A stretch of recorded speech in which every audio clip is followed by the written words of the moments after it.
We'll be dissecting the ear, which is an unusual dissection because you get a decalcified portion of the skull to work with in this case, so that you can easily cut right through bone even with the scalpel. Now we're going to start externally dissecting portions of the external ear to approach the tympanic membrane. And here you can see the external ear, the auricle or the pinna of the ear. And the first step in the dissection really is to dissect down through the external auditory meatus. And we've already made these scalpel cuts through the anterior wall of the external auditory meatus, so we can simply pull this segment of tissue away. We've removed that anterior wall of the external auditory meatus, and now as you look down into the depths of it, you can see the tympanic membrane right down in here. Very thin layer, which has actually got ectoderm, mesoderm, and endoderm layers forming it. And you probably can't quite see it, but the malleus, one of the middle ear bones, does attach directly to the tympanic membrane. So again, we see that at the depth of the external auditory meatus. Now we're looking at the ear specimen from the internal surface. So we've got the cranial cavity inside here. This is the petrous portion of the temporal bone, which surrounds the structures of the middle and inner ears. Here you can still see the auricle, or the external ear. Now some of the things that you'll be looking for before you begin the dissection would be the internal auditory meatus here, where cranial nerves 7 and 8 both enter the temporal bone and pass toward their targets of the ear and beyond. So what you want to do as you proceed with the dissection is to use a scalpel, again with the decalcified bone, and remove the roof over the internal auditory meatus, following cranial nerves 8 and cranial nerve 7 toward their respective targets, and we'll do that next. As we described, now we have removed the roof of the internal auditory meatus. We can see cranial nerve 7 here, and if I just reflect that for a moment, you can see the components of cranial nerve 8 as well. Now, because it's simpler, let's just start with cranial nerve 8. We don't have to follow it very far.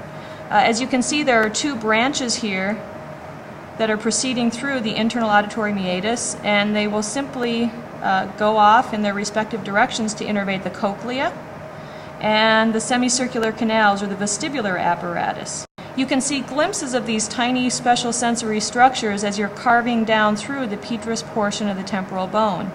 The very tiny spiral of the cochlea is here, and if I put cranial nerve 7 back in place again, you may see some teeny little sections through the semicircular canals which are responsible for the sensation of equilibrium. Now, picking up cranial nerve 7, also going through the internal auditory meatus, you can follow it a certain distance and then it forms this T. Where that T happens is the location of a ganglion for cranial nerve 7. One branch from this point will head anteromedially, that is the greater petrosal nerve, parasympathetic branch of cranial nerve 7, which will ultimately innervate the lacrimal gland. The bulk of cranial nerve 7 will branch and continue posteriorly through the facial canal, which we've opened here, and that will provide the innervation to the muscles of facial expression as well as a variety of other functions. Now, we've also exposed the middle ear cavity during this dissection so that we can see two of the three middle ear ossicles. This is the head of the malleus. We cannot see the entire malleus. The remainder of it is continuing inferiorly and is attached directly to the tympanic membrane. Right here is the joint between the malleus and the incus, the second of the three middle ear ossicles, both of those being derived from branchial arch 1. Now, it's much too deep and too small for us to show you the stapes, the third of the ossicles within the middle ear. Okay. Another structure that we can show you, however, is a small muscle that attaches to the malleus that helps to control the movement of these ossicles as they vibrate. Here, running parallel with the greater petrosal nerve, is a muscle called the tensor tympani. And its tendon will make a 90-degree bend and attach to the malleus to help reduce the vibration of the tympanic membrane when you hear very loud sounds. One other structure we'd like to try and show you is an important branch of cranial nerve 7 that we talk a lot about, and that is the chorda tympani. It receives that name because it travels through the middle ear cavity, essentially right across the tympanic membrane.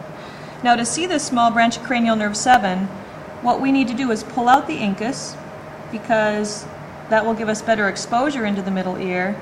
And we've got this strand, essentially, passing between the incus and the malleus as it cuts through the middle ear and then continues forward toward the petrotympanic where it exits the skull.